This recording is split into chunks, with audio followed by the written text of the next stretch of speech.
de la session. Bien, donc bonjour à toutes et à tous. Merci de votre présence pour ce 33e déjeuner jeunes chercheurs organisé par le LABEX Futur Urbain, qui est aussi l'avant-dernier, hein. On en aura un prochain en juin et ensuite la formule évoluera. Donc on a aujourd'hui le plaisir d'accueillir une jeune doctorante, Arina Rezanova. Donc, qui est doctorante en urbanisme et en aménagement, inscrite dans 2 laboratoires, le LVMT, représenté ici par Nassima Baron, qui va faire l'introduction scientifique, et le LATS, la thèse étant co-dirigée par Nassima Baron et Valérie November. Donc, je suis particulièrement heureux parce que Arina fait partie de la première génération du graduate programme Futurs Urbains. Et donc, voilà, on est content que la boucle se reboucle avec la possibilité pour Arina de passer de l'audition des déjeuners à la participation active dans un de ces déjeuners organisés par le LABEX. Le sujet qu'elle propose de traiter aujourd'hui s'appelle l'objet délaissé, en fait, l'objet délaissé en gare. Il est au croisement des problématiques de sécurité, de mobilité et de services. Il n'est pas, et c'est intéressant, sans faire écho au tout premier déjeuner jeunes chercheurs qu'on avait organisé le 14 janvier 2021, ça remonte à 3 ans. On accueillait à l'époque Myrtille Picot, qui était post-doctorante pour le groupe Ville et Numérique, et qui avait fait une communication sur les enjeux du numérique dans la gestion des risques liés aux grands événements culturels, notamment urbains. Cette fois-ci, c'est pas le groupe Ville et Numérique qui propose en fait ce déjeuner, mais un groupe tout aussi ancien, le groupe V3T dans notre langage, hein, pour Ville, Transport, Tourisme et Territoire, qui est un des plus anciens, hein, du LABEX Futur Urbain. Il a été créé dès l'origine, au début des années 2010. Et c'est un groupe qui est vraiment très interdisciplinaire, hein, qui associe l'histoire, la sociologie du sport, l'économie et l'aménagement touristique, la sociologie, l'aménagement des infrastructures, et donc évidemment qui dépasse le terme de transport pour arriver vers les questions de mobilité dont il va être aujourd'hui question. Donc, je remercie donc Arina, Nassima et puis, je l'espère, Damien Carrière, qui devrait nous rejoindre pour assurer la modération de ce déjeuner. Et je laisse sans plus tarder la parole à Nassima Baron, qui va nous présenter en fait Arina Rezanova. Merci, merci Loïc. Et donc en même temps, je, je me tiens sur mon téléphone par rapport. Ah ben voilà, bienvenue Damien aussi. J'en suis Damien, bonjour à tous, à la présentation d'Arina. Arina a fait un parcours master 2 à l'école d'urbanisme de Paris, dans le parcours Europe. C'est à ce moment-là que je l'ai rencontrée dans le cadre de la préparation d'un mémoire de master de deuxième année, master 2. Et il y a eu une étape assez fondatrice, c'est que je l'ai invitée cette année-là à également faire partie d'un enseignement que je donne à l'école des Ponts annuellement sur le semestre 2, donc ça collait bien avec le timing du mémoire.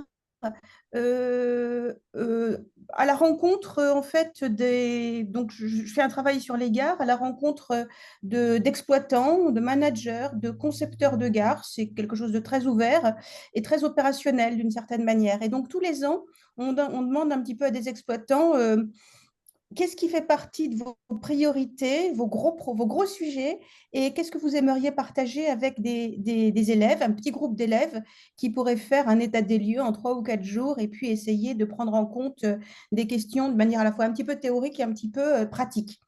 Et ce manager-là s'appelait Monsieur Jacquier, il était à la gare Montparnasse et il m'avait dit on a un gros problème. On doit appliquer un protocole un peu particulier qui nous conduit à sécuriser, peut-être à sursécuriser, je mets des guillemets bien sûr, le script avec lequel on prend en compte toute chose, bagage, objet, item, laissés, volontairement ou non, par des individus en gare. D'ailleurs, ça peut être des voyageurs, des clochards, que sais-je. Et c'est ce protocole qui nous vient d'en haut, sans préciser le haut, si c'était le même ministère, la SNCF ou autre, ne prend pas du tout en compte les spécificités du mode de fonctionnement concret d'un lieu et d'un système industriel comme celui d'un environnement de transport d'une gare. Et donc, voilà, le premier travail qu'elle a fait a été en lien avec les expériences tirées de ce moment d'immersion dans un contexte donc de complexité, complexité pour comprendre des textes juridiques, puisqu'on nous a tout de suite douché de normes et règlements internes et externes au monde des transports, ou plus sur l'espace public, donc plus globaux, aux questions de sécurisation et de sécurisation associées à des chaînes de fonctionnement d'un grand nombre de corps de sécurité, de corps professionnels de sécurité. Et puis, on a aussi été en lien avec finalement une multitude de métiers, de fonctions opérationnelles liées au transport et à toute la constellation d'activités qui gravitent autour du transport, le commerce, etc. Voilà, voilà comment je l'ai rencontré. Et nous avons donc, avec l'appui de Valérie Normameur du LATS, constitué un projet de thèse qui reprend exactement ce qu'a dit Loïc, c'est-à-dire de ne pas travailler dans un champ sécuritaire fermé, mais montrer plutôt des logiques relationnelles et des circulations d'enjeux entre aussi des dynamiques, donc des objets, des réalités assez évolutives et changeantes entre le fait serviciel. Bon, il y a toujours eu des bagarres, on a toujours perdu son parapluie dans des gares, par exemple, ou autre chose d'ailleurs. C'est pour ça qu'il y a des services qu'on appelle des conciergeries ou autres, ou des objets trouvés.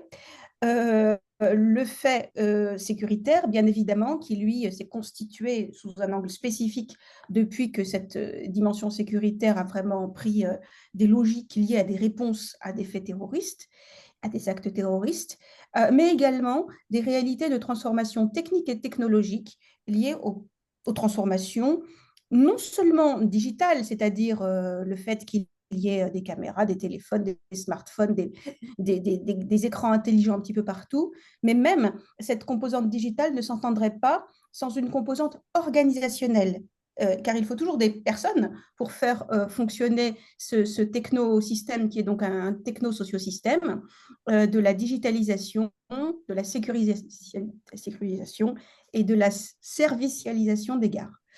Voilà un petit peu la logique de travail dans lequel Arina va sans doute pointer des éléments un petit peu plus spécifiques au moment où elle est dans cette thèse et dans ce projet.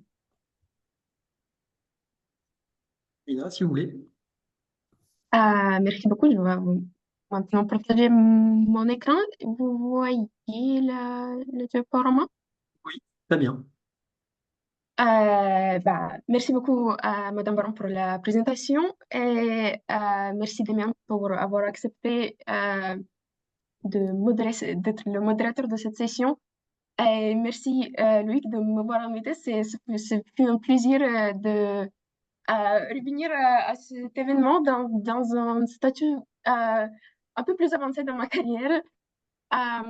Et je pense que l'introduction de Nashima va m'aider à commencer à raconter où je suis dans ma recherche, parce que justement, pour comprendre là où je suis, il faut comprendre où j'ai commencé. Et c'était à la gare Montparnasse en février 2022, dans cet atelier étudiant qui était encore une fois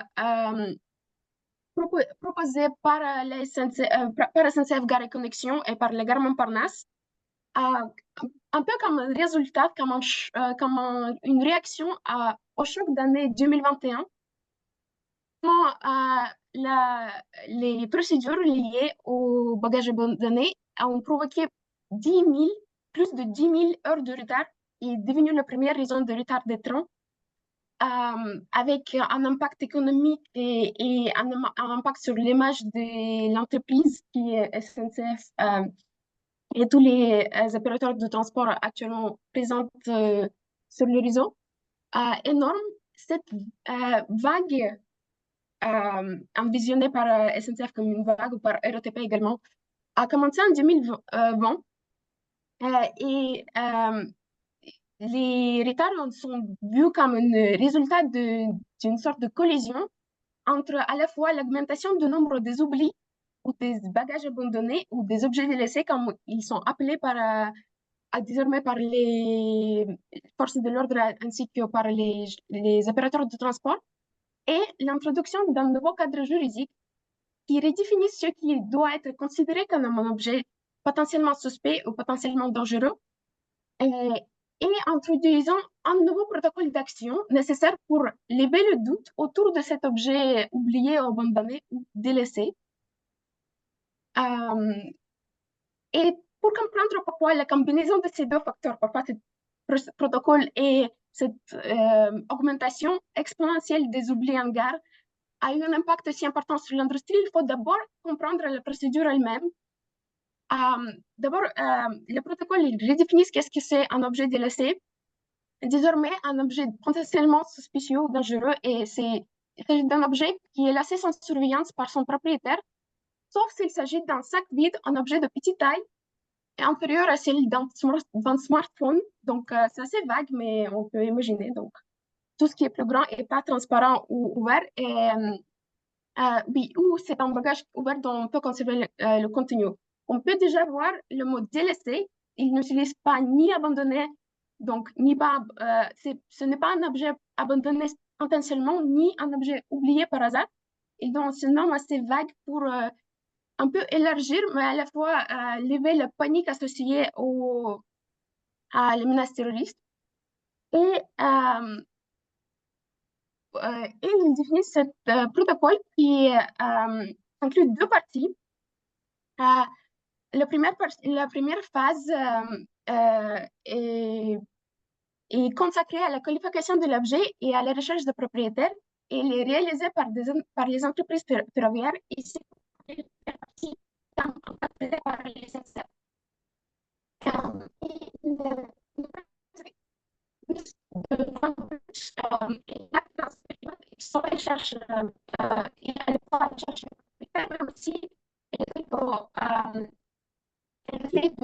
On vous entend très mal, Arina.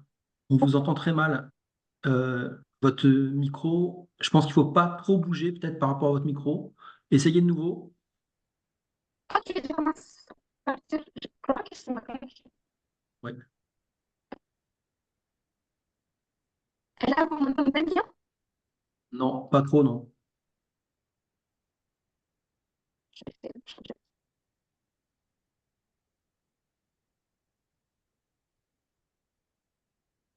Et, et actuellement, non? Oui, là, c'est mieux. C'est mieux. Ouais.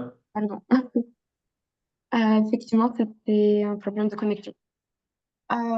Donc, la procédure est séparée en deux phases. La première est consacrée à la qualification de l'objet et à la recherche de propriétaire. Donc, on trouve un objet. N'importe quel agent présent sur place doit le signaler aux personnes responsables, et il se lance dans les 20 minutes de recherche de propriétaire, ou, si disponible, dans la procédure cynotechnique qui vise à qualifier l'objet en tant que soit potentiellement dangereux, suspect, si la procédure ne peut pas être menée complètement, ou juste un objet oublié, si le chien ne marque pas l'arrêt devant le sac et ne l'identifiait pas comme potentiellement dangereux. Si les équipes techniques ne sont pas disponibles et le propriétaire ne revient pas pendant les 20 minutes, on doit les agents SNCF l'envoient cette procédure vers les forces de l'ordre qui mènent la deuxième phase de la procédure, qui dure entre 40 minutes et 1 heure et demie, et qui est là pour accompagner la procédure de déminage menée par les équipes de déminage externes. Cette procédure aussi, a aussi un impact pas juste chronophage, mais aussi spatial, vu qu'à tour de ces objets, il faut installer un périmètre de sécurité. Pendant la première phase, c'est juste 20 mètres, mais 20 mètres dans les espaces de transport, ça peut déjà empêcher les trains à arriver ou à sortir de la gare. Et 200 mètres, on ne se rend pas compte, mais 200 mètres, souvent, ça veut dire une évacuation totale, soit de l'étage, soit de la gare. Et qui, évidemment, c'est un impact énorme sur la circulation des trains ainsi que la circulation des voyageurs. Les deux phases cette nature chronophage et extensive de procédures a gravement perturbé le travail de l'industrie ferroviaire dans son ensemble, ainsi que celui de chaque profession dans la gare, parce que pendant ces interruptions, ils doivent soit dédier leur temps à la mise en place de la procédure, soit quitter leurs locaux pour laisser les procédures avancer. Et il a également intensifié et compliqué les chaînes de communication entre les différentes entreprises et divisions, ainsi qu'entre l'industrie ferroviaire et les forces de l'ordre. Ici, vous pouvez voir un schéma approximatif qui était construit à partir de nos terrains en février 2022 à la gare Paris-Montparnasse. Et voici tous les petits communications, réponses, informations qui doivent être passées pendant une procédure menée en gare. Souvent, ce sont des divisions qui n'ont jamais été à l'époque en communication, mais aussi, ou en communication aussi intense, mais aussi ça a amené les divisions et les départements, les institutions à très hiérarchiser avec les expertises très différentes et les visions sur les procédures assez conflictuelles, à interagir et à collaborer de manière quotidienne, parce que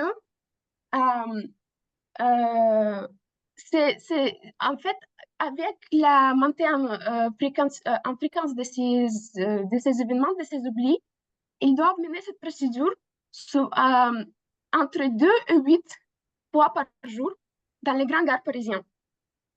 En soi, ce type de transformation de l'approche de la sécurité n'est pas complètement nouveau. Ce nouveau protocole de sécurité peut être comparé à ceux qui ont été mis en place dans l'industrie du transport aérien après les attentats de 11 septembre, qui sont connus pour avoir eu un impact transformateur sur les aéroports, sur les avions et aussi sur l'expérience voyageurs et les services en gare, les services en aéroport. Les actes à l'origine de ces transformations ont souvent été étudiés comme un exemple de sécurisation. C'est un cadre développé dans les études de sécurité et les relations internationales, donc pas du tout mon champ de recherche, mais par contre une réflexion assez approfondie il y a une réflexion assez approfondie qui existe et qui était au début menée par Ole Weber et Barry Buzan, qui argumente que le concept de sécurité n'est qu'un acte de langage utilisé par les autorités au pouvoir. Donc, sur les sécurisants pour définir les questions qui doivent être considérées comme des menaces existentielles pour un objet référent défini, et donc pour justifier la mise en œuvre de mesures exceptionnelles. Donc, les menaces doivent être existentielles et les mesures doivent être exceptionnelles. Et quand on regarde la première version du protocole, c'est exactement ça. On a la Cour de la sécurisation, qui est le ministère de l'Intérieur. C'était un protocole complètement construit par le ministère de l'Intérieur, oui, avec quelques modifications négociées par les opérateurs de transport, mais quand même, c'était plutôt une affaire du ministère de l'Intérieur, qui, avec cet acte de langage qui est le loi, définit les menaces, donc les objets délaissés, l'objet référent, les vies humaines, les infrastructures, et introduit les mesures exceptionnelles, énormes, chronophages, extensives, qui doivent être appropriées par les opérateurs de transport. Et c'est là que réside le problème de la collision entre les facteurs augmentation des objets délaissés et la nouvelle procédure perturbatrice, parce que en 2020, vu que c'est introduit 4 à 8 fois par jour, les cheminots, les opérateurs de transport sont censés d'adapter ces mesures d'exception, ces mesures exceptionnelles, existentielles, à leur routine quotidienne. Et en 2022, cette situation était encore prévue comme une crise. Comme je l'ai déjà dit, c'était initialement introduit pour moi comme une crise des objets délaissés. Et la crise, c'est quelque chose de temporaire et directement lié aux mesures de lutte contre la pandémie de Covid. On dirait que c'était à cause des masques, c'était à cause des certificats de vaccination, etc. En 2024, par contre, il est clair que si la pandémie a eu un impact au départ, peut-être on était vraiment distrait par les masques ou par tout ce qu'il faut faire pour éviter, il ne peut plus être considéré comme le facteur déterminant, car le nombre d'objets oubliés dans l'espace du transport ferroviaire continue d'augmenter. Par contre, il faut dire que la situation, même si le nombre des objets augmente, la situation était plus ou moins gérée dans le sens où le nombre de minutes perdues est presque 2 fois moins. Il est quand même énorme, mais il est 2 fois moins conséquente. Mais comme on peut voir, le nombre des objets oubliés augmente. Et donc, moi, je retrouve ce sujet en octobre 2023, quand j'ai relancé mon terrain.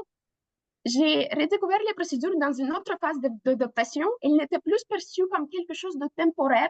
Elles étaient intégrées dans le travail routinier des cheminots, des opérateurs de transport, au sein de tous les services concernés. Ce qui est notable, cependant, c'est que la situation est devenue beaucoup plus contrôlée. En grande partie, ce contrôle était regagné grâce à l'augmentation des interventions cynotechniques, comme j'ai déjà dit. S'il y a un chien dans la gare, ça dure que 20 minutes. S'il n'y a pas de chien, ça peut durer jusqu'à 2 heures. Mais aussi grâce à l'assouplissement des procédures de plusieurs manières, certaines institutionnalisées, d'autres non. Alors que les documents juridiques définissant le protocole sont restés largement changés, les problèmes récurrents tels que la résistance des voyageurs, les conflits autour de l'identité professionnelle et... Pardon. Est-ce que ça... Désolée. Voilà. Les conflits autour de l'identité professionnelle et de manière générale, l'inapplicabilité de certains aspects de procédure, comme tels que, par exemple, le périmètre de sécurité, qui, quand il s'agit de 200 mètres, souvent, ça dépasse le territoire de la gare et il y a des problèmes il y a une certaine enjeu de coordination avec d'autres acteurs autour qui ne sont pas toujours faciles ou possibles à résoudre. On contraint les opérateurs de transport ferroviaire à des négociations continues qui continuent tous les jours, tous les mois, avec le ministère de l'Intérieur, avec les prestataires externes tels que les équipes de déménage, pour essayer de trouver un moyen de compromis. Et de plus en plus, je trouve que je ne travaille pas vraiment sur le protocole objet de laisser, mais en fait sur cette recherche de négociation, cette recherche de compromis et comment ils sont mis en place. Les accords et les concessions qui finissent par être convenus concernent des aspects tels que le périmètre de sécurité et les réactions à la résistance des voyageurs. Un des exemples de résistance des voyageurs est notamment le fait que les voyageurs commencent à ouvrir les sacs qui ne sont pas censés être ouverts quand ils sont découverts, ou par exemple les déposer sur le quai à la prochaine arrêt s'ils sont trouvés dans le train, afin de ne pas être concernés par les procédures de sécurité. Et d'autres éléments de processus, mais un détail important qui précède les tensions et les conflits continus est que ces compromis ne sont pas uniformes du tout entre les agents, les différentes régions, entre les différents opérateurs de transport, entre SNCF et RATP. Il y a de très grandes différences, ainsi qu'entre les forces de l'ordre et les opérateurs de transport. Et depuis octobre 2023, j'ai commencé à mener, et c'est un travail en cours évidemment, des observations et des entretiens avec les employés de SNCF dans 4 gares multimodales différentes en France. Je travaille d'abord sur le contexte Île-de-France, donc le contexte francilien, donc Gare du Nord, Marne-la-Vallée, Chessy et aéroport Charles de Gaulle, et ainsi qu'une gare en Bourgogne-Franche-Comté, gare Dijonville, que j'ai pris pour un peu se mettre en perspective, pour se détacher de cette espèce de panique parisienne, soi-disant, pour voir comment ça se passe ailleurs. Et même si c'est toujours une analyse en cours, la première analyse montre toutefois que des facteurs locaux concrets et assez cohérents influencent ces différences de compromis et des raisons pourquoi certains aspects des procédures sont assouplis ou pas. Et il y a 4 ou 5, on peut dire, catégories. Il y a la perception de la menace et de la proximité des autorités. Il y a le King of the Castle, j'utilise ce terme assez bizarre, le roi du château. En fait, c'était un terme introduit par les chercheurs qui s'appellent Luba et Navid dans un article King of the Castle, Organizational Influences on Authority Gradients Between Network Controllers and Other Team Members, qui recherche un peu, c'est une recherche sur les relations de hiérarchie au sein d'une gare et au sein d'une entreprise. Mais ici, je prends pour un peu comprendre l'hiérarchie au sein d'une gare multimodale où il y a plusieurs opérateurs de transport et plusieurs acteurs. Après, c'est l'accès aux outils. Par l'outil, j'utilise 2 outils principaux, c'est l'accès aux équipes cynotechniques, aux équipes cynotiques et aux équipes de déménage. Et finalement, l'accès à l'information et à l'information. Tous ces 4 gares sont très différentes dans tous les aspects et ça a beaucoup changé comment ces procédures sont mises en place. Si on commence par Gare du Nord, là, c'est l'endroit où peut-être la procédure et leur interprétation et leur manière de mettre en place le protocole est la plus proche à un règlement institutionnel comme vu dans ce schéma. C'est une gare qui est actuellement sur un microscope sur la loupe des autorités et il est perçu comme présentant un intérêt majeur pour les Jeux olympiques, pour les enjeux internationaux. Et il y a une interprétation et il y a une certaine perception de la menace qui le voit presque comme éminent. Tous les agents dans la gare définissent les situations comme étant extrêmement tendues. Et donc, les procédures sont menées pour tous les objets, absolument tous les objets trouvés en gare qui sont plus grands qu'un smartphone. J'ai pu observer notamment l'intervention cynotechnique ainsi que les expérimentations cynotechniques sur place qui c'était juste un exemple, on dirait, parfait. Et je suis consciente de mon positionnement dans ce cas parce que j'étais quand même chercheuse. Il était conscient du fait que j'étais chercheuse. Elle avait peut-être un élément de spectacle sécuritaire, soi-disant. Mais il faut aussi dire que cette station est peut-être la station la plus équipée pour ce genre d'intervention parce que d'abord, il y a tous les outils nécessaires pour éviter le worst case scénario. Il y a les chiens, il y a les agents de sécurité à côté, les SUGE à leurs locaux juste à côté, effectivement dans le même bâtiment. Et aussi, il y a toutes les formations continues et cohérentes qui sont menées tout au long de l'année pour mettre à jour toutes les informations liées à ce protocole. Ceci n'est pas forcément le cas à l'aéroport Charles de Gaulle. C'est aussi la gare de l'aéroport Charles de Gaulle, évidemment, elle est assez petite, mais c'est un endroit d'importance assez élevé, surtout avec les aéroports qui sont juste à côté. On a connu avec toute une histoire de la gestion de la menace terroriste qui existe dans cet aéroport et dans l'industrie aérienne en général. Mais dans l'espace de la gare aéroport Charles de Gaulle, l'aéroport reste quand même the king of the castle, le roi du château. Ils partagent les mêmes intérêts. Leur intérêt, c'est la circulation fluide, mais les règlements qui sous-tendent ces procédures sont complètement différentes. L'histoire aérienne, il y a quelques similarités, mais ils ont leurs propres procédures. Et le mode ferroviaire ont leurs propres procédures et ils ne sont pas tout à fait cohérentes.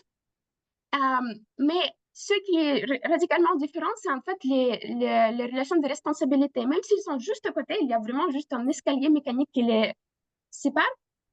Ils ne peuvent pas intervenir sur le territoire de l'un de l'autre. Donc, si, par exemple, l'équipe cynotechnique est présente à l'aéroport 24 sur 24, elle est présente dans le gare que 8 heures par jour, les équipes cynotechniques de l'aéroport ne peuvent pas intervenir à la gare, même si ils sont juste à côté. Et donc, la menace est perçue comme étant très élevée, mais cette communication avec l'aéroport est très tendue et semble assez inefficace. Et là, finalement, Marle-Vallée-Châssis, Disneyland et puis RATP sont vraiment les acteurs dominants et sont les King of the Castle parce que c'est leur station, c'est leur ville, c'est leur destination. Et les manières comment les procédures sont adaptées là-bas sont assez intéressantes parce que, vu que c'est un peu éloigné de Paris et du regard des autorités, ils sont vraiment adaptés aux besoins de Disneyland. Donc, par exemple, s'il y a un périmètre de sécurité, ce périmètre de sécurité, même si ça va contre les règlements et contre les intérêts de la vie humaine, ils ne sont pas introduits proprement dit à 200 mètres ou 100 mètres parce que si on installe un périmètre de 200 mètres à la gare Marle-Vallée, ça veut dire fermer l'accès à Disneyland, ça veut dire fermer l'accès à RATP, ça veut dire arrêter la circulation de clients. Il n'y a pas des équipes cynotechniques et même s'il y a des forces de l'ordre, ils ne peuvent pas intervenir, ils n'ont pas le droit d'intervenir dans ce genre de situation. S'il y a des chiens à Disneyland, ils ne sont pas équipés d'intervention à Marle-Vallée. Et finalement, on arrive à la gare de Joinville. Et ça, c'est une situation complètement différente. C'est une situation où il n'y a pas du tout d'accès aux utiles. Si à Marle-Vallée, il n'y a pas de chiens, ils ne sont pas trop loin, ils sont à Paris. S'il n'y a pas des équipes de déménage, ils sont à Versailles. Versailles à 1h30. Oui, ça dure, mais ce n'est pas énorme. Quand on est à Dijonville, il n'y a pas d'équipe cynotechnique à Bourgogne-Franche-Comté du tout. Et l'équipe de déménage le plus proche est à Versailles ou à Colmar, je sais plus, une ville à 2 heures de train. Ça veut dire qu'il faut les appeler avec un hélicoptère et ça dure entre 2 heures et 3 heures. En même temps, c'est assez exceptionnel comme perspective parce que quand on est à Paris, il y a quand même un discours vie humaine qui est très fort. Quand on est à Dijon, j'ai jamais perçu SNCF comme étant il y a une perception de SNCF comme une entreprise qui est dominante. Et donc, tous les discours autour ces procédures sont concentrés autour des performances économiques. Et donc, vu que les menaces sont perçues comme étant éloignées, cette procédure est vue comme juste un empêchement de travail qui fait qu'ils perdent énormément de l'argent et ont beaucoup de responsabilités devant le région qui ne comprend non plus pourquoi ils doivent faire tout ça. En même temps, il y a aussi un accès aux formations qui est presque inexistant. On a retrouvé, pour vous donner un exemple, on a découvert que le contrôleur de toutes les régions de Bourgogne-Franche-Comté ont reçu le mauvais règlement qui n'était pas censé être envoyé au contrôleur. Et il y avait une espèce de... personne ne comprenait à qui il faut appeler s'ils découvrent le sac, parce qu'en fait, le règlement qu'ils ont reçu était censé cibler les agents dans la gare, et donc les personnes qui étaient citées n'avaient aucun lien avec les trains. Et c'est une histoire qui se répète et se répète et se répète. Et cette variabilité des facteurs définissant les compromis et les concessions, ainsi que les différences dans les manières dont ils sont perçus et appliqués par les différents opérateurs, ont prédéfini la variété de l'interprétation souvent conflictuelle de chaque étape de procédure.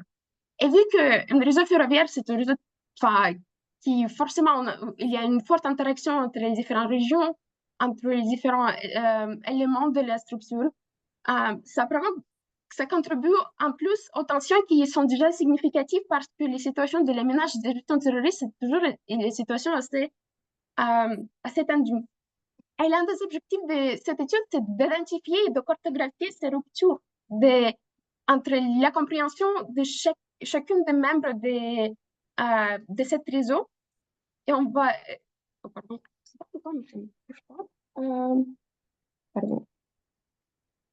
Voilà, de chaque élément de ce système, parce que pour revenir à cet schéma qui fait peur, quand on le voit pour la première fois, ça c'est juste une interprétation qui était nous présentée par le centre opérationnel de la gare Montparnasse.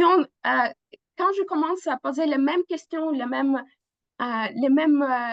j'essaie de poser les mêmes tâches, pouvez-vous décrire quels sont les liens de communication, de relations hiérarchiques qui vous avez avec d'autres membres de cette procédure, je reçois toujours les interprétations complètement différentes. Et donc, c'est dans mon démarche des entretiens et des observations d'essayer de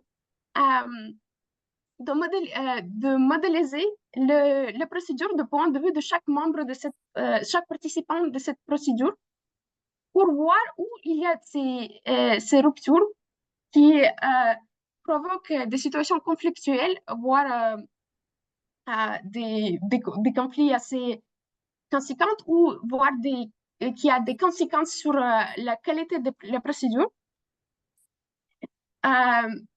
Mais aussi, au sein de mes entretiens, j'ai commencé à découvrir, et ça, c'est un sujet auquel je n'ai pas beaucoup, enfin, je n'ai pas encore fait beaucoup de réflexion, mais qui est très prenante et très évidente, c'est le facteur humain. Et par le facteur humain, je veux dire, quel discours est évoqué, comment chacun employé en gare, cheminot, membres de force de l'ordre participant dans cette procédure, comment ils perçoivent leur rôle dans la procédure objet de l'essai. C'est une analyse en cours et c'est un sujet qui est, pour moi, pour l'instant assez difficile à évoluer vu que c'est pas forcément un sujet dit urbaniste au sens propre. Mais il y a deux discours qui ressortent, qui sont très marquantes. Il y a ceux qui parlent de cette procédure comme étant quelque chose comme étant une responsabilité professionnelle, un engagement qui est à la fois perturbant pour leur travail, mais aussi perturbant pour la vitalité ou l'existence de leur entreprise, qui prend beaucoup d'argent, qui prend beaucoup de temps et qui les empêche d'amener leur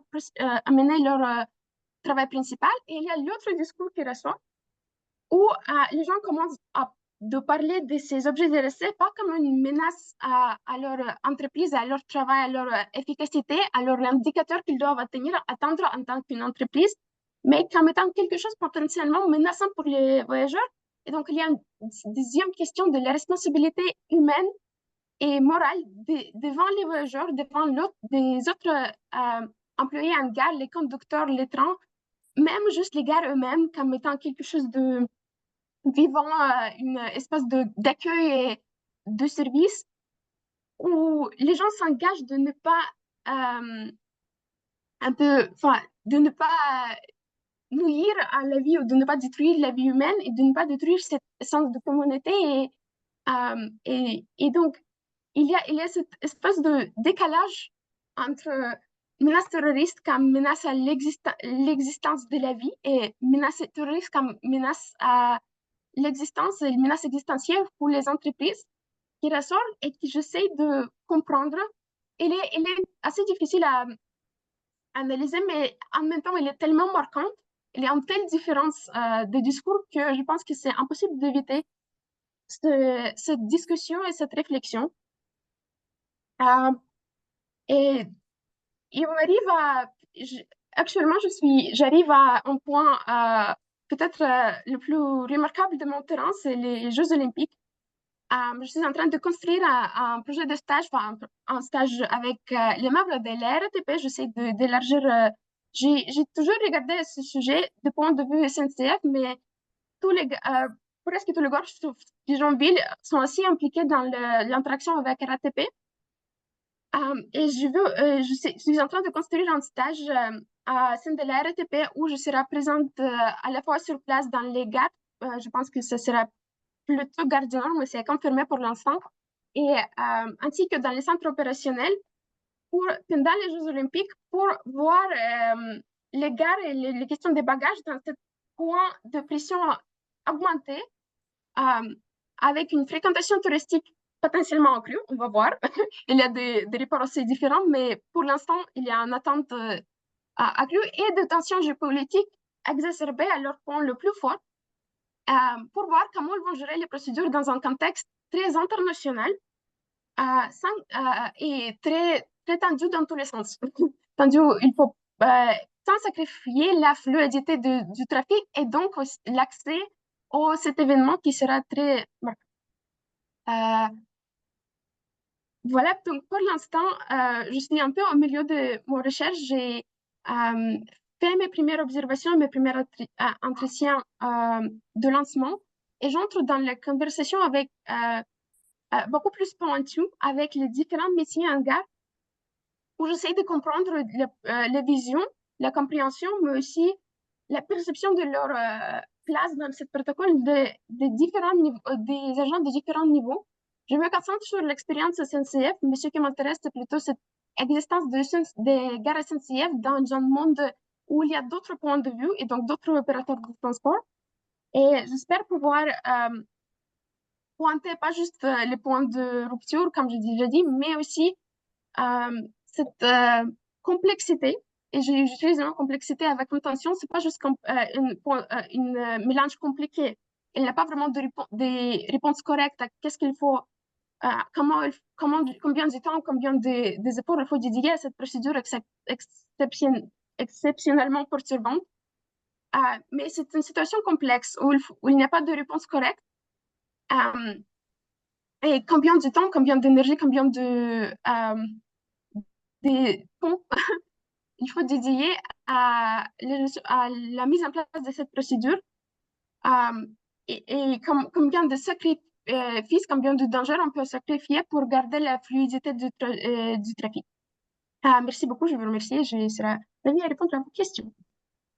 Merci beaucoup, Arina, pour cette présentation. Je vais laisser tout de suite la parole à Damien Carrière, que je remercie beaucoup d'avoir accepté de lancer le débat et de poser les premières questions. Arina, vous peut-être arrêter le partage d'écran, peut-être pour qu'on puisse se voir. Pardon. Bonjour à tous. Vous me recevez 5 sur 5? Oui, c'est bon. Parfait. Merci d'avoir m'avoir envoyé ce texte et merci pour votre présentation que j'ai trouvé très intéressante. Je m'excuse qu'on a eu ces problèmes de communication qui arrivent en ce qui me concerne dans une période très tendue. Je vous remercie donc de cette communication. J'ai plusieurs surprises, plusieurs éléments de surprise dans votre présentation. C'est toujours ce qui frappe en premier. Et puis ensuite, j'essaie de creuser un peu et puis d'aller vers peut-être des questions plus théoriques sur le fond théorique de votre travail, que je trouve très intéressant d'ailleurs. La première, je ne sais pas si j'étais le seul à être surpris par ça, c'est l'augmentation du nombre d'objets perdus. Est-ce que les gens, alors pourquoi est-ce que les gens sont plus distraits? Vous avez répondu enfin, je vois 4 possibilités. Vous avez répondu par le Covid. Je sais pas, l'Internet, le fait d'être toujours sur notre téléphone fait partie. Il y a un changement là dans la capacité actuelle des gens. Est-ce que on prête plus d'attention aux objets et donc du coup on note plus d'objets? Est-ce que c'est un problème de biais de visuel? Mais je suppose que c'est une hypothèse que vous avez probablement déjà posée, mais en tout cas j'aimerais vous entendre là-dessus. Ou parce que c'est une question définitionnelle, puisque vous avez aussi posé une définition de ce que c'est qu'un objet perdu. Voilà, j'aimerais bien savoir ce que vous en pensez et si du coup on fait le lien avec ce qu'on appelle l'économie de l'attention et ce qui finalement c'est d'une certaine façon le déchet, donc l'autre d'une économie politique de l'attention. Donc ce serait ma première question qui s'ouvre un peu au simple et puis que peut-être amène une question un peu plus théorique. Est-ce que je continue, monsieur Baderlog? Est-ce que je continue tout de suite ou est-ce que je laisse répondre progressivement? Arina peut commencer à répondre et puis après, effectivement, vous pouvez continuer puis on prendra des questions s'il y en a dans le chat. J'en ai noté une demi-douzaine que je peux faire. Donc, soit je m'arrête tout de suite, je laisse une première réponse, soit je continue et puis comme ça, je laisserai répondre progressivement. Je peux répondre si vous voulez, en fait. Ouais, en fait, oui, c'est que les théories de Covid, c'était les théories proposées par SNCF et pas pour moi-même. C'était vraiment une vision qu'il essayait de... Enfin, je pense que c'était leur espoir qu'une fois qu'on a plus les mesures de sécurité liées au Covid, enfin, sécurité sanitaire, il y aura moins de pertes. Après, et bien évidemment, les pertes en gare, les objets oubliés, les objets abandonnés existaient toujours, même avant. Mais effectivement, même si je ne m'engage pas forcément dans cette démarche de compréhension, pourquoi? Parce que c'est plutôt, je pense, une question psychologique, oui, économie de tension. Une partie de mon travail l'année dernière, quand j'étais en train de comprendre qu'est-ce que c'est un espace de gare et pourquoi on est aussi distrait, c'était de renseigner sur l'augmentation des messages, des informations, des choses qui nous distraient en gare. Et à la fois, oui, on peut parler des smartphones, on peut parler du fait qu'il y avait une professeure qui m'a dit, bah oui, on fait tous pour oublier qu'on est en gare, en fait. On est dans nos téléphones, on est avec nos écouteurs, on est en train de regarder une série télé et aussi répondre à une personne et aussi répondre à nos mails. Mais aussi, il y a une augmentation très forte du nombre de messages partagés en même temps dans les gares, surtout dans les métros. Notamment, il y avait les campagnes liées sur le Covid, oui, mais aussi sur l'harcèlement sexuel, sur l'harcèlement contre les agents, sur tous les travaux qui sont en gare en même temps. Je peux vous partager, j'ai habité sur la ligne RERB, peut-être le plus impacté par les bagages, un des plus impactés par les bagages, vu qu'il y a l'aéroport, Gare du Nord, Châtelet, etc. Mais aussi plus impacté par les travaux. Il y a une période en août, quand tu entres dans la gare, il continue à parler des travaux et ça ne s'arrête pendant 5 minutes. Donc, ça veut dire qu'il y a aussi cet appel pour attention qui est fait par la SNCF. Il y a une campagne de sensibilisation énorme, mais qui arrive dans un espace de transport qui fait tous pour occuper ton attention. Et donc, oui, il y avait j'ai toute cette réflexion un peu développée dans mon texte dans mon texte qui se concentre sur la campagne de sensibilisation, donc les réponses de SNCF pour essayer de gérer les pertes. Où je pose cette question. Est-ce qu'on continue à ajouter des messages en plus? Parce que c'est aussi une réflexion qui est faite par SNCF dans leurs grands locaux à Saint-Denis. Qu'est-ce qu'on peut aussi ajouter comme message? Quelle affiche afficher? Ou si on essaie de libérer l'espace de toutes ces distractions intenses. Il faut dire que j'ai eu de la chance de parler avec Transport for London, où ils viennent de lancer une campagne pour essayer à réimaginer leur espace et leur manière de partager l'information pour faire l'espace de transport plus accueillant pour les gens ayant, par exemple, les sensibilités ou les informations qui perçoivent l'information de manière différente. Donc, il y a déjà des expériences internationales qui disent que ça peut être un problème. Désolée, c'était une réponse assez longue, mais non, mais je trouve qu'elle était intéressante et il faut développer une hypothèse que je n'avais pas posée, qui est effectivement la surstimulation des voyageurs. En ce qui concerne la différence entre sécurité et sécurité, j'aimerais savoir si vous posez une différence entre sécurité et sécuritaire. Pour moi, une définition, je vais dire assez basique du sécuritaire, c'est le mode de mobilisation des acteurs de la sécurité, donc des acteurs de la sécurité, et qui pour autant ne se préoccupent pas des effets concrets sur la sécurité elle-même. On a bien une différence entre l'acteur et sa fin, entre la finalité de l'exercice et sur un déploiement, voire une gesticulation des acteurs sécuritaires. Est-ce que des acteurs de la sécurité, voilà. Pour moi, c'est cette différence-là. On peut penser un peu politiquement. Une politique sécuritaire, c'est une qui va déployer beaucoup de policiers. Est-ce que ça a un impact? Bah, pas forcément sur une étude de victimisation. Est-ce que finalement, ça a eu un impact sur le terrorisme? Est-ce que vraiment, est-ce que c'est autre chose? Voilà. Est-ce que la sécurité est un sous-produit du sécuritaire? Ou est-ce que c'est un objectif? J'ai envie de vous poser cette question-là parce que je commence à vous embêter un peu. Ça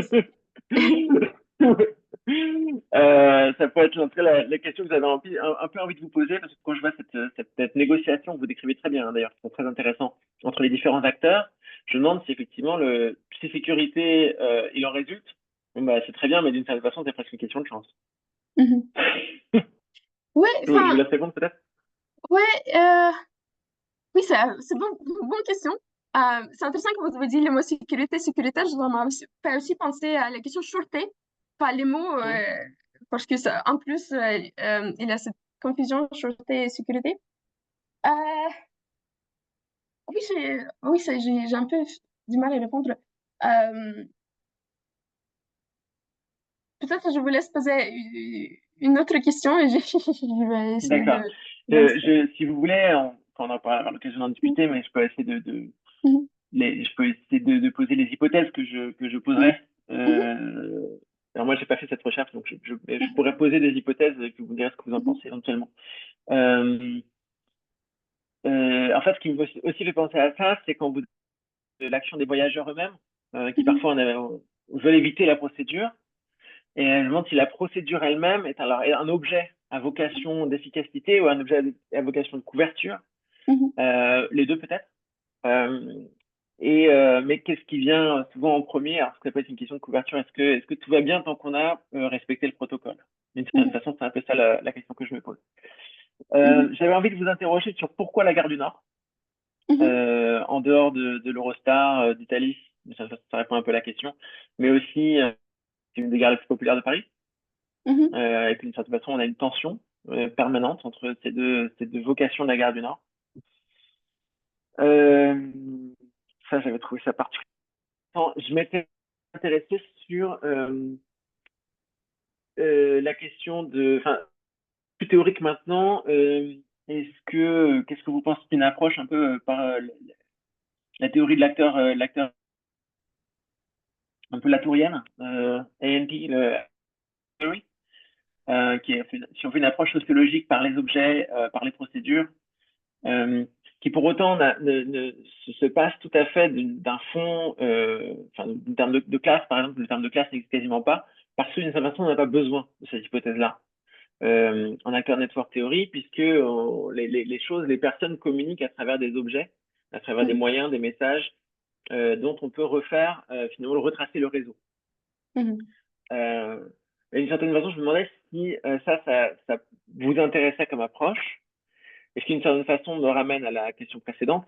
mhm, Est-ce qu'on est dans le sécuritaire ou est-ce qu'on est dans la sécurité? Est-ce que mhm, l'objectif humain est vraiment là ou est-ce qu'on est vraiment dans une procédurialisation du rapport humain ou du rapport à la sécurité? Et dans ce cas-là, est-ce qu'elle peut se déployer sous forme d'un réseau ou se dessiner sous forme d'un réseau? C'est un peu comme ça que à la fois je pose la question à la fois théorique et tout en posant une première peut-être hypothèse à laquelle vous pouvez répondre. Me reste deux questions au sujet des Jeux Olympiques, la fin de votre présentation. mhm, La première, c'est celle de l'accès et de la fluidité. Euh, pour qui? J'ai envie de poser la question. Pour qui l'accès? Pour qui la fluidité? mhm, Euh, et qui sont d'une certaine façon les perdants de l'arbitrage? mhm, Y a-t-il un arbitrage et y a-t-il la part des perdants de l'arbitrage? Euh, c'est pas l'approche que vous prenez nécessairement. Vous prenez une approche qui est technique et descriptive pour l'instant. Et je trouve ça très intéressant parce que c'est souvent justement dans le, enfin dans la destruction, qu'on débusque le détail qui va justement être intéressant, va nous permettre de sortir des grandes théories ou des grandes dénonciations pour vraiment rentrer dans le fond. Et ça, je trouve ça particulièrement intéressant. Mais du coup, voilà. Est-ce que quelque part, on a euh, un objet, une relation, une négociation qui a décidé pour qui la fluidité? Quel objectif de fluidité? Qu'est-ce que ça veut dire, le fluide? mhm. Oui. Et ce qui m'amène à ma dernière question, la question de la surveillance par un autre objet qui va être les caméras, Mhm, qui est quelque chose qui m'intéresse particulièrement en ce moment, et automatique avec son sous-texte actuel, mhm, qu'on va appeler l'intelligence artificielle, ou en tout cas l'automatisation de la surveillance.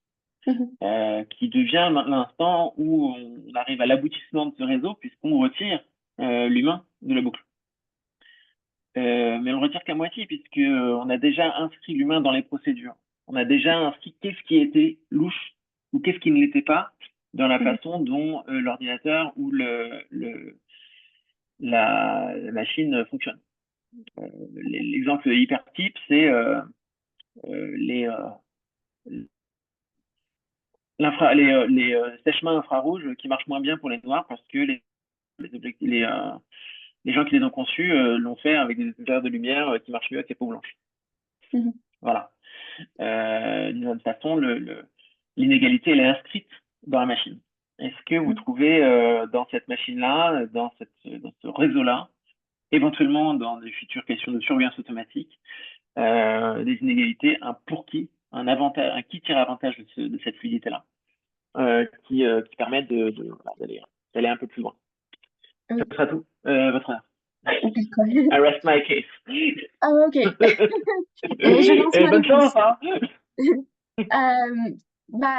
Pour commencer, sécuritaire, effectivement, oui, c'est un sujet que c'est un peu au cœur du problème, parce que quand on commence à discuter des cas particuliers, on rentre dans telle absurdité. J'ai les agents de déménage qui me racontent, les agents de cynotechnique qui me racontent ces histoires des interventions sur les sacs McDo. Et sur les sacs McDo, là, c'est parce que c'est plus grand qu'un smartphone et s'il y a une assiette derrière, c'est un objet délaissé. Mais eux, ils ont aussi toute cette fierté de leur métier et qu'est-ce qu'on est en train de faire. Mais ça tombe toujours cette information qui est partagée de manière assez sécrétive, mais c'est pas un secret, qu'avec toutes ces interventions, ça se passe encore une fois dans les grands gares parisiens, 4 à 8 fois par jour. C'est pas toujours des grosses affaires des évacuations, mais c'est énorme quand même. Il y avait un nombre minuscule, mais pas zéro, des cas quand ces procédures ont amené à une découverte vraiment dangereuse. Il y avait un cas qui était médiatisé récemment où il y avait une valise abandonnée. C'était pas une bombe, mais c'était des armes juste abandonnées sur le quai dans une valise. Et là, ça revient avec cette question, mais si ça a marché 1 ou 2 fois, ou 3 fois, ou 4 fois même, est-ce que c'est toujours de sécurité, c'est déjà de sécurité ou c'est juste ça reste sécuritaire? Parce que si on a vu ce schéma, il a l'air juste énorme. Et vu qu'il faut aussi dire qu'il n'y a pas des équipes bagages abandonnés, c'est des gens qui interviennent, ils ont leur propre métier. Qui est aussi une question de sécurité souvent. On peut aussi poser un argument que si on pose un périmètre de sécurité, il y a une foule derrière, c'est un problème de sécurité. Ici, un terroriste est plus intelligent, il va faire quelque chose avec la foule et pas avec les valises. Donc, c'est un peu un débat qui est au cœur et j'essaie d'évoquer, mais ça retombe toujours vers cette information qui m'est répétée souvent par les gens qui disent mais oui, mais il y avait une fois quand c'était un vrai cas et donc, mais oui. Donc, je n'ai pas forcément de réponse concrète et définitive, mais c'est forcément au cœur des choses. Gare du Nord, désolée, j'ai passé l'autre question, mais Gare du Nord comme terrain, oui, il y a un contexte populaire, il y a le fait qu'il y a un contexte international important, mais il y a aussi cette perception de cette gare que j'ai captée quand j'étais dans les locaux, pas captée, c'est pas le bon mot, mais j'ai aperçu quand j'étais dans les locaux de la SUGE qui sont situés juste à côté, où ils voient la gare du Nord comme leur terrain à la fois d'expérimentation, mais aussi leur terrain je sais pas juste d'expérimentation, mais aussi de pratique le plus pur de ces protocoles parce qu'ils ont tous. Ils ont les chiens, ils ont les moyens, ils ont l'intérêt, ils ont le contrôle.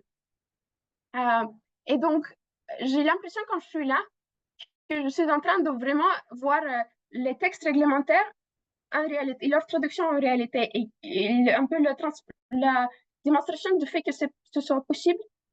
Et le contexte populaire, le contexte compliqué, le contexte en travaux, parce qu'il y a toujours des travaux à la gare du Nord, surtout en ce moment, rendre cet espace particulièrement tendu parce qu'il y a aussi les aspects, il y a aussi une interaction aussi forte avec les prestataires externes. Il y a beaucoup de commerce, il y a beaucoup des intérêts autour. Il y a le parvis, il y a les voies routières qui sont concernées aussi en théorie par les périmètres de sécurité qui m'ont beaucoup intéressée. On peut ajouter à la question caméra et la question d'égalité. j'ai eu de la chance de parler avec pas mal, enfin, discuter avec les employés qui travaillent dans le Research and Development de SNCF. Et il y a un projet européen qui était lancé qui s'appelle Prevent PCP, qui vise à développer les caméras de traquage des objets oubliés. Et l'expérimentation qui était faite notamment à la gare du Nord n'a pas eu beaucoup de succès. Ils ont identifié les meilleurs candidats et le niveau de réponse correcte. Donc, l'intérêt, c'est qu'ils trouvent un objet, ils essayent de traquer, l'associer avec une personne qui l'a laissé et de traquer cette personne autour de la gare pour essayer de le retrouver s'il est parti aux toilettes ou acheter un café, parce que c'est souvent le cas. Mais pendant l'été, le succès était à 30%. Donc, pas du tout. Enfin, ils n'ont pas réussi à développer un logiciel qui gère bien. Et c'est un élément de grande frustration des agents de sécurité, des vidéopatrouilleurs, parce que quand j'ai lancé ma recherche en 2022, je voulais beaucoup parler de la numérique, de ces vidéos potentielles. Je suis arrivée vers Madame Baron avec une idée d'une recherche sur le numérique en gare. Mais finalement, quand on arrive à la poste de contrôle national de sécurité, quand on arrive dans les centres opérationnels, ils disent on n'a pas le droit d'utiliser les données biométriques parce que le CNIL, on a eu toutes ces idées, mais ça ne marche pas parce qu'on doit traquer les gens que par leurs vêtements, et ils sont très fâchés par ce fait parce que justement, les données biométriques incluent même les cheveux, ce qui n'est pas forcément pas. Chaque fois que les gens évoquent, ah oui, si on avait le droit de les vidéopatrouilleurs évoquent aussi, on avait le droit de traquer moins les cheveux. Je dis, bon, l'hiver, ça va pas vous beaucoup aider parce que une personne chauve dans un manteau noir en gare du Nord, il y a 30 personnes par quai. Enfin, soyez honnêtes. Donc, il y a cet élément-là. Mais oui, donc c'est un élément de beaucoup de frustration parce qu'il y a toutes ces idées avec AI, etc., mais ils ne peuvent pas y accéder. C'est toujours très contrôlé à cause des règlements de CNIL. Après, évidemment, s'il y aura un jour une loi ou une permission, enfin, si quelque chose va passer, oui, je vois tout à fait la question d'inégalité qui se peut évoquer.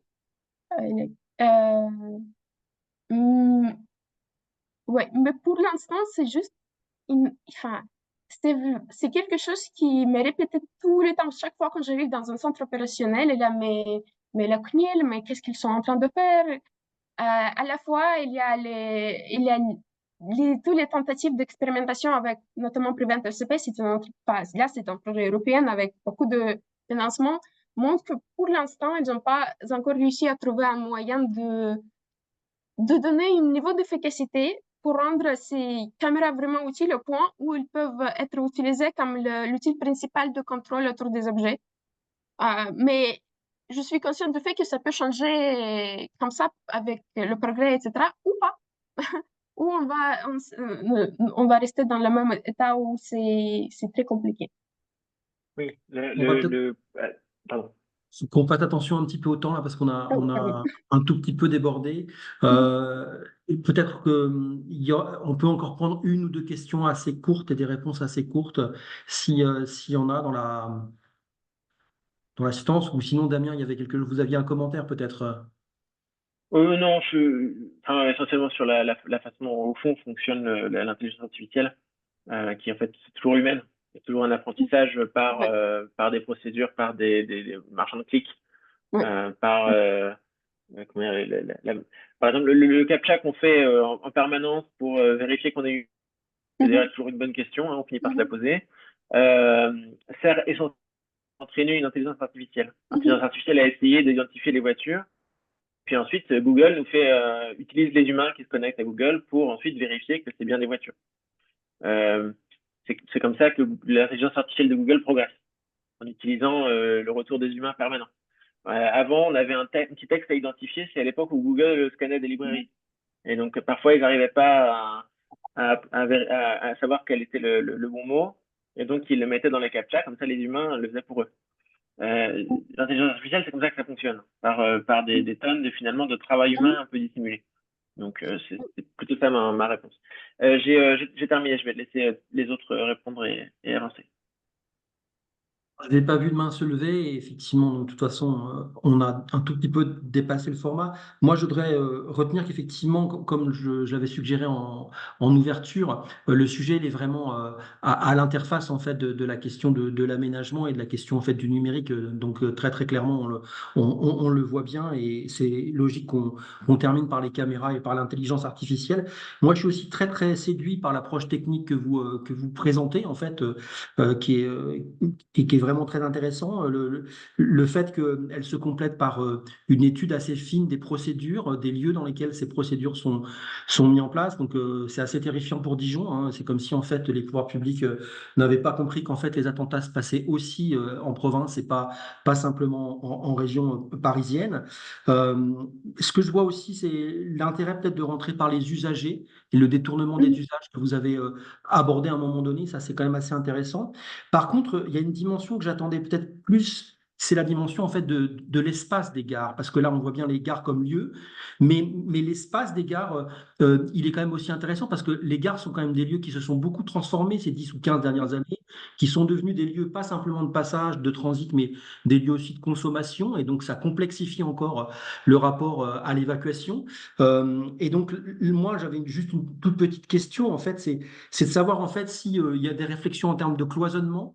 Donc dans la phase des 20 minutes autour des 20 mètres, là, il y a la possibilité de cloisonner, hein, un peu comme on le ferait dans un sous-marin finalement, pour essayer de cantonner le risque.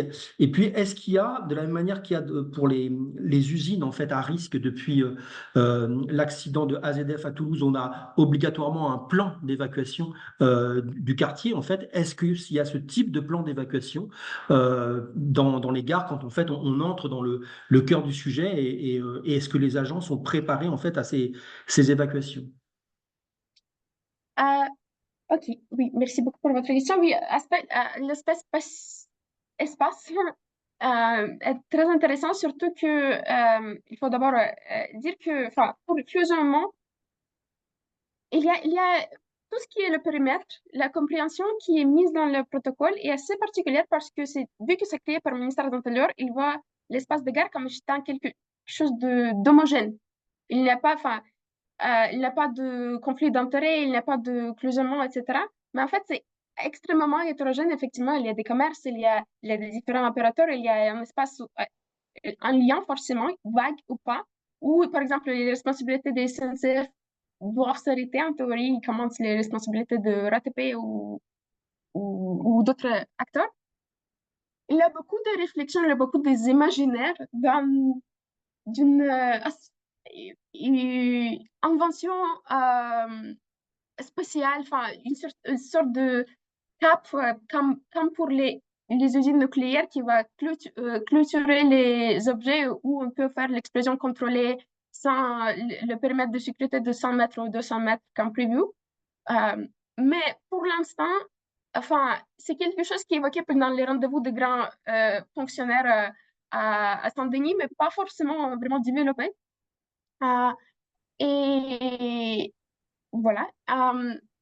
Et en ce qui concerne, est-ce que vous pouvez répéter la deuxième question? C'était sur les plans d'évacuation comparables en Ah fait oui, au schéma euh, d'évacuation des usines à risque. oui. En fait, oui, les agents sont en théorie équipés avec enfin, l'information, la formation, comment organiser cette clôturage d'abord de précaution. Par contre, il faut dire que l'évacuation, elle aide à le préparer, mais elle est effectuée par les forces de l'ordre. Et là, oui, ils ont des protocoles. Là, après, encore une fois, on rentre dans vous avez évoqué la question de Dijon. Il y a le discours à la gare du Nord où ils sont extrêmement formés, un peu trop formés, où ils me sortent vraiment des discours, des livres de vraiment, enfin, loi citée. Pas juste ah oui, je connais comment faire, vraiment les citations de loi dans leur mémoire. Il y a Dijon où ils n'ont même pas les bons règlements. Et ils d'essayer de quand même répondre à ces menaces, mais c'est un peu vite fait, DIY, do it yourself, où ils adaptent à leurs propres besoins, mais pas complètement. Et donc, par exemple, j'ai eu le témoignage de la DPX, enfin, dirigeant de centre opérationnel côté TOR, des gens qui me disaient, bah, je sais même pas comment faire, comment évacuer le parvis, donc j'évacue genre la moitié de la gare et j'espère que ça va aller. Le temps d'attente de force de l'ordre, donc je le fais moi-même. Donc il y a cet espace, encore une fois, d'inégalité entre les gens qui est extrêmement prononcé. Et, et j'ai eu aussi le témoignage de la grande chef de la SUGE Bourgogne-Franche-Comté qui me disait je dois aller moi-même à chacune des communes et communiquer avec les forces de l'ordre locaux pour qu'ils soient au courant en fait que c'est une procédure qui existe et où ils doivent participer. Et à la fois, c'est un problème qui est en fait un peu partout. Euh, j'ai eu le témoignage de la gare du Nord où ils ont réussi à négocier les réductions de la périmètre de sécurité de 200 mètres en somme juste une centaine de mètres, sauf si c'est une voiture. Mais en fait, ces négociations n'étaient pas faites aussi par les forces de l'ordre et donc quand les polices arrivent, ils essayent quand même de mener une périmètre de sécurité de 200 mètres. Et donc, ils ont leur propre règlement et SNCF ont leur propre règlement. Et cette négociation, elle est continue. Voilà. Donc, il y a des plans, mais c'est plutôt force de l'ordre. Merci beaucoup. On vous sent en tout cas tout à fait passionné par le sujet, qui est un sujet vraiment prometteur. Et donc, on peut que vous encourager à continuer vos recherches. C'est vrai que les Jeux Olympiques vont être certainement un moment très, très intéressant, très riche. Vous avez peut-être noté dans le chat la réflexion de Reinhard Gressel hein, Oui, sur euh, la différence entre le travail prescrit et le travail réel. Je ne peux que vous encourager de lire les travaux de Reinhardt sur d'autres sujets, mais sur ces questions notamment d'exploitation des approches techniques. On va être obligé d'arrêter là. Donc, je voulais d'abord vous remercier tous les trois, Nassima, Damien et puis vous, Arina, de cette présentation très intéressante et d'une thèse très prometteuse. Et donc, comme c'est enregistré, bon, le prochain et dernier déjeuner jeunes chercheurs aura lieu dans 15 jours, le lundi 3 juin. 2024 et on entendra à nouveau un sujet technique puisque ce sera Paul Le Sieur pour le groupe Inventer le Grand Paris qui parlera de la maintenance de la voirie parisienne. Voilà, merci beaucoup. Bon après-midi à tous et à toutes et à bientôt. Au Merci. revoir. Merci, Merci. au revoir.